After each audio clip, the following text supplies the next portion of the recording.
त्यागमूर्ती तू, शांत चित्त तू, योग रूप संसारी।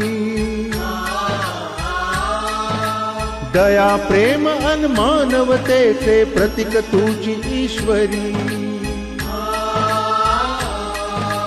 सिद्ध मूर्ती सिद्धार्थ गौतम सकलांचा स्वामी।